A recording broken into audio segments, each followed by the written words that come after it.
আসসালামু আলাইকুম। আশা সবাই ভালো আছেন। সকাল সকালই বাড়ি থেকে বেরিয়ে পড়ছিলাম যে সকালবেলা একটু হাঁটবো বলে, তাই অনেক দূরে চলে আসছিলাম হাঁটার উদ্দেশ্যে।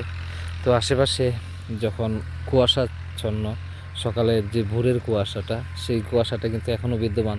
পাশাপাশি সূর্যটাও কিন্তু উদিত হয়েছে এবং আমাদের গ্রামের যে কৃষকেরা আছে বা যারা কাজ করে তারা কিন্তু এখনই অলরেডি নেমে পড়েছে জমির মধ্যে কাজের জন্য। তো এই যে একটা মুহূর্ত, এই সকালবেলা এই কুয়াশার ঘেরা চারপাশ, সেই সাথে হচ্ছে সূর্যের অবকাশ, এই সব কিছু মিলিয়ে না একটা অন্যরকম ব্যাপার কাজ করে।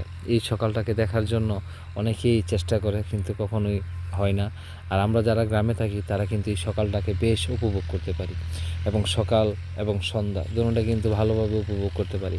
শহরের কোলাহলে যারা থাকে তারা কিন্তু সন্ধ্যাটাকে কখনো উপলব্ধি করতে পারে না।